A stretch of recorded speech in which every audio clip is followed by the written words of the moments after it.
ስለሆነ ሰው ስለ ጥሩ ሰው ላውራ እስኪ ስለ ወሎ ወሎ እኔ የምላችሁ እንዲሁ ታድላችሁ እንዲሁ ተባርካችሁ እንዲሁ እግዚአብሔር እናንተን ሲፈጥር ያልተሳሳተበት ቀን ሲጀመር ፈጣሪ የተሳሳተበት ቀን የለም። ወሎ ፍቅር ናችሁ፣ ጸባያችሁ፣ መልካችሁ ሸጋ፣ ልብሳችሁ ሸጋ፣ ህብረታችሁ ሸጋ፣ ተንኮል የለባችሁ፣ ክፋት የለባችሁ፣ ምቀኝነት የለባችሁ፣ ሸረኝነት የለባችሁ። ህብረታችሁ ለራሱ ደስ ሲል አገራችሁ ለምለም፣ አገራችሁ ወርቅ፣ እናንተ ወርቅ፣ መልካችሁ ወርቅ፣ ጸባያችሁ ወርቅ፣ ልብሳችሁ ወርቅ። በነገራችን ላይ ወንድም ሆነ ሴት ወሎዬን ስታገቡ እንዴ ወሎዬ እኮ ቆንጆ ስለሆኑ ምናምን የምትሉ ሰዎች እንደ ወሎዎች ጸባይ ስለማትሆኑ ነው እንጂ የወሎ ሰው ካመነ አይከዳም። ልቡ ጥጥ ነው። በቃ ልቡ ምን ልበላችሁ ጥጥ ነው። ምንም ነገር ውስጥ ቆሻሻ የለበትም። እግዚአብሔር ከእውነት የመነጨ ነው የምነግራችሁ ይሄ።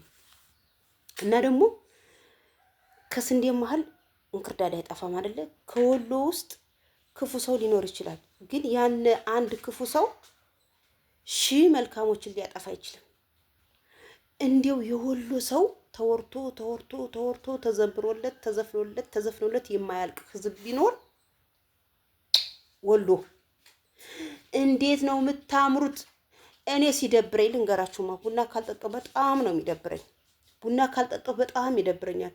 ወሎ ብዬ ሰርች አድርጌ ገብቼ ስለ ወሎ ባህል፣ ስለ እርጎ፣ ስለ ቡና፣ ስለ ድዋ ስታረጉስ ወጫችሁ በማንካ ገቢያችሁ በአካፋ ከጭቃው ውልቅ ከፎቁ ጥልቅ የምትሉት ነገርስ እግዚአብሔርን እኔ ቡና ቤት ከሌለ እንዴት እንደሚደብረኝ ሰርች አድርጌ ወሎዬዎች ብዬ ነው ማየው።